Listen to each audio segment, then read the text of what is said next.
So this is lemongrass, guys. Herbal medicine. Hi. Oh, she's so friendly. Ala, ala, ala. Ala. Oy.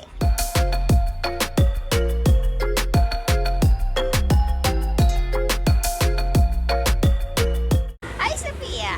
So hi guys, welcome to another vlog. So we are here right now in Kapatagan. Hi, mommy.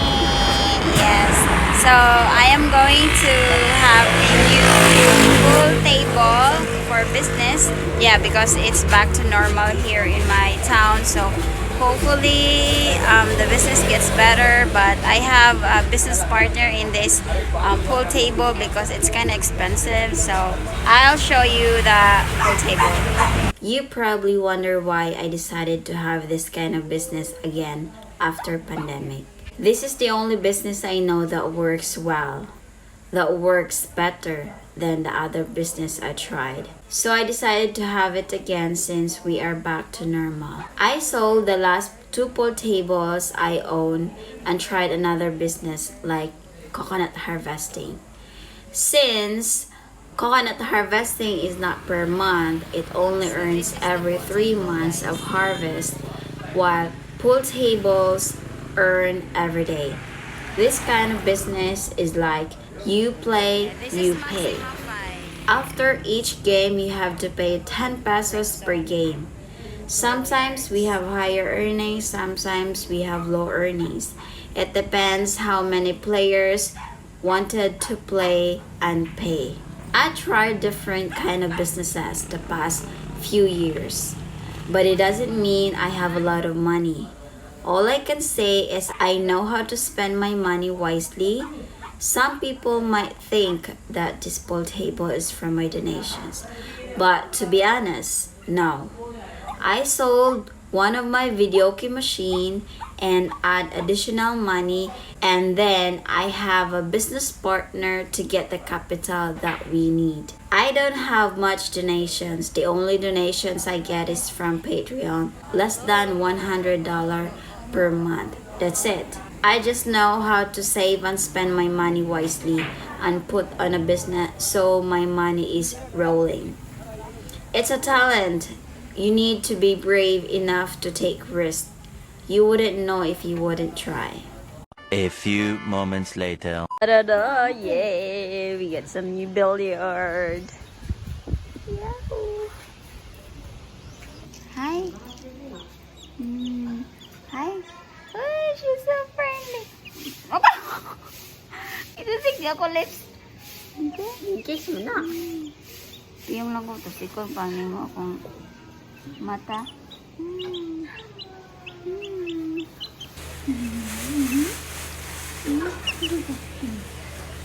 Init man ko. Oh. That's my mole. That's my mole. That's my mole. That's my mole. Oh, see? That's my mole.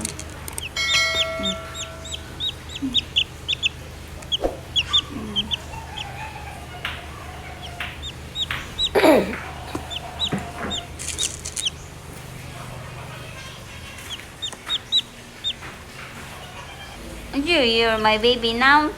Adili, Sophia akong baby, but you're my baby chick. Diba? Same pangalan kita. Hapit. Hapit? Hapit malungag. Hi, Hapit. Hapit. Hapit.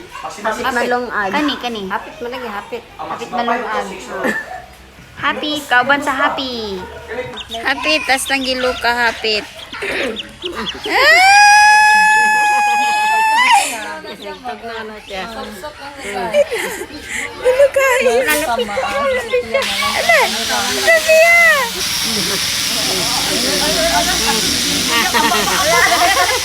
Ginahan ka na siya mo sa kamera.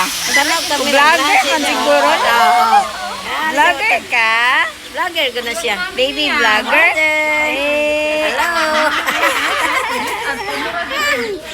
Hello! Ay! Sa kamera. Ay! Oo. Malaka! Palitan mo ni mo.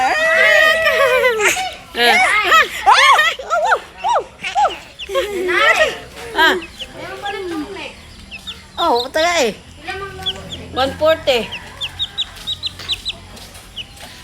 The name is Hapit.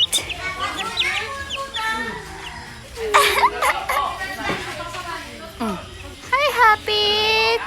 Hapit. Hapit. Oh, climb, Hapit. A few moments later.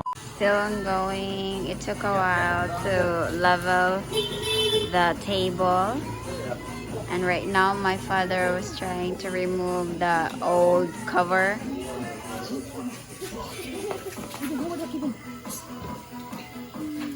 Sophia each month have some favorites. Like in her first month, she wanted to be carried all the time. In her second month, she wanted to sleep on the stroller. On the third month, she wanted to be wrapped in a swaddle and she started to like the camera. In her fourth month, she likes to scratch her 2 feet together. In her fifth month, she doesn't want to sleep without me next to her. Day 2. So they are done changing the cover. We call it tapite. And right here, whoa, nice.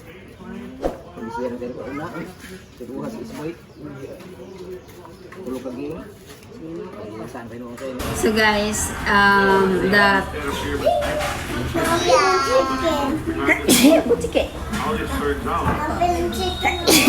last me. Lantas baby chicks. The pool table is still ongoing right now. I'll show you later. But right now, this is the second day of the pool table. But right now, you know my my wrist is pain, so I am now doing herbal.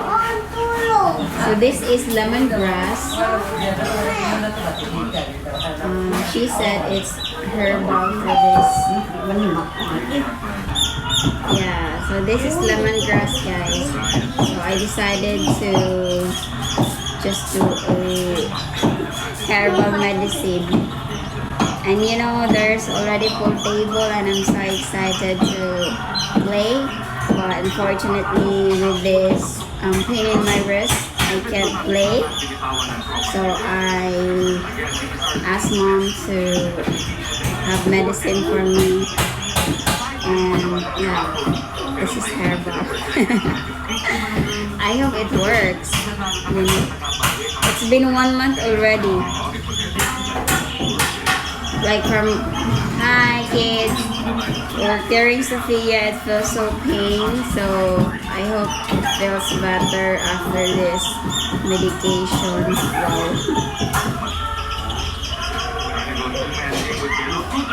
So I think the reason for this one is from editing videos, because I was trying to edit videos in different position or probably hard position because I don't have editing space, just table and chair, wherever, you know. Hopefully it feels better.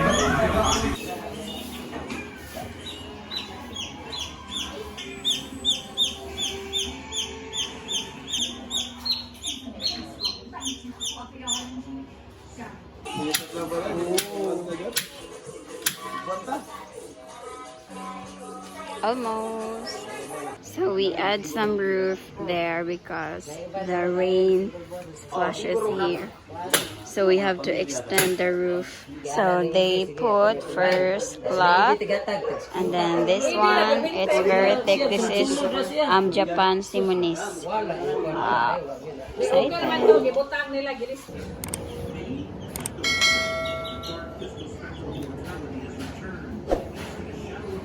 Itahan niya na.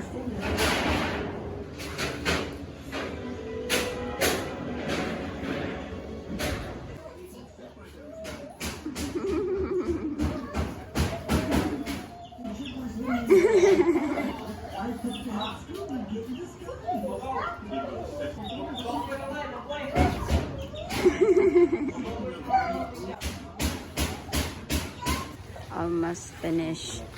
And also the roof.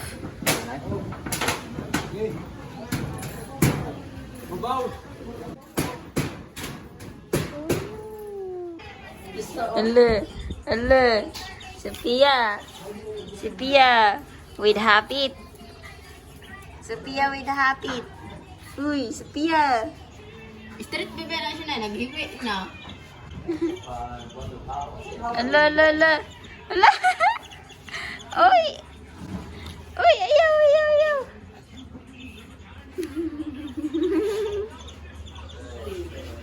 Ayaw. Sika niyo na. Hindi siya na nagtatalangaw. Wow, they're starting playing na star billiard. Maximum 5. Woo!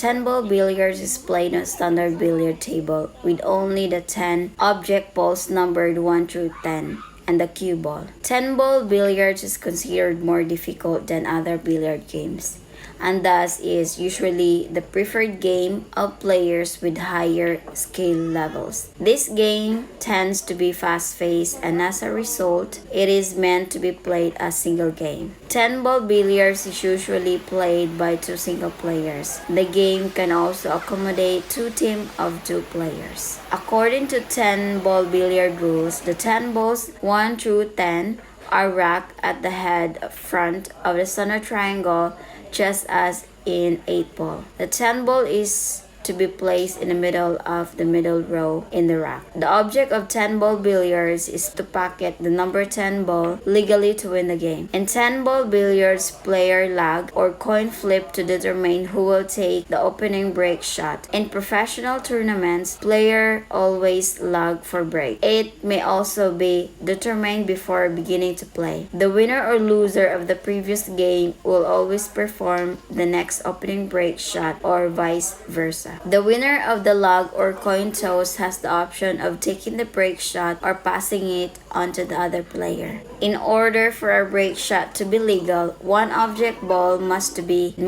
contacted and a ball pocketed, or 4 object balls must be driven to a rail. If the breaking player does not perform a legal break shot in a 10-ball billiard game, their opponent has the option of requesting a re-rack and taking the break shot, or they may elect to continue play with the table as is, as though a regular foul has occurred. If the original breaking player pockets the ball legally and does not foul, the inning continues at the table. According to 10-ball billiard rules, the player must cause the cue ball to contact the lowest number object ball on the table before it strikes any other ball. If this does not occur, the shooting player assists a foul, and the inning comes to an end. As long as this requirement is met, the ball is pocketed legally and no other foul is committed. The shooting player's inning continues. So we also have famous game here in my town, which is,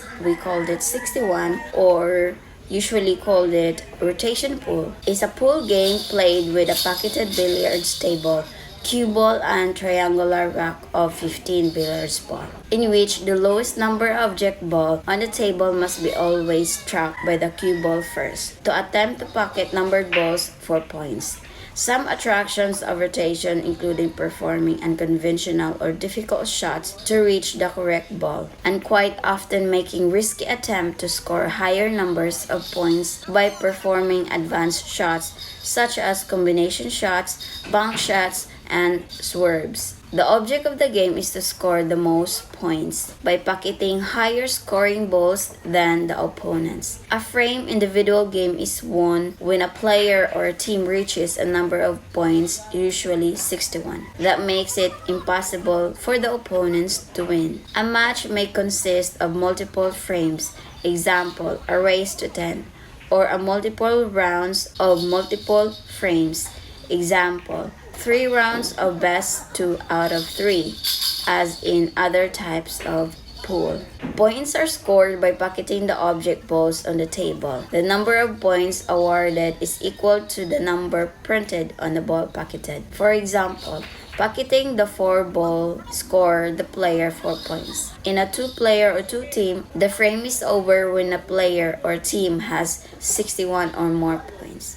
Although frames tied, drawn at 60 points can occur, in which case the player who has legally pocketed a ball is credited with a bonus point and declared the winner. More than 2 players or teams can play, with the winning score being calculated. Whatever number will mathematically eliminate other players from outscoring the leader. For example, the 61-point mark is determined by taking the sum of the values of all 15 balls, 120, divided by number of players 2 to yield 60, then adding 1 to ensure a definite winner other than the event of a tie at 60. The primary rule of the game is the lowest numbered object ball on the table at any time is in ball on and must be struck first, including on a break shot. A side break is a foul, regardless of the player's intention of which ball to actually pocket it. Players may use the lowest numbered ball to pocket other. Example, higher value balls. Consequently, this is not being a call shot game. Points are also counted if a ball is unintentionally but legally pocketed, a flock or slap shot. A player's turn at the table continues until a shot fails to legally pocketed a ball. A foul is committed. If a player legally pockets a ball, that player must shot again. The player who got the highest points will win the game. This is the most played game here in Philippines, while 8 balls played by foreigners. When me and Gladys played in a tourist area, we usually played 8 balls. When I got my own pool table, local people here don't know how to play 8 balls. I am so excited to play with Gladys again. Maybe I am better with her in playing pool because before she played better than me. I am so excited to play with her. Hopefully we can see each other soon. This is the end of the vlog, guys, so I hope you enjoy this video and don't forget to subscribe to my YouTube channel and don't forget to click the notification bell so that you won't miss my future videos. Thank you so much to all of my viewers, my Patreon supporters, and my subscribers. Bye, everyone. Thank you so much. When I saw you, I would lose control. Made me feel like there was no tomorrow. Should've told you that you're beautiful, but the days pass and now it's so long ago.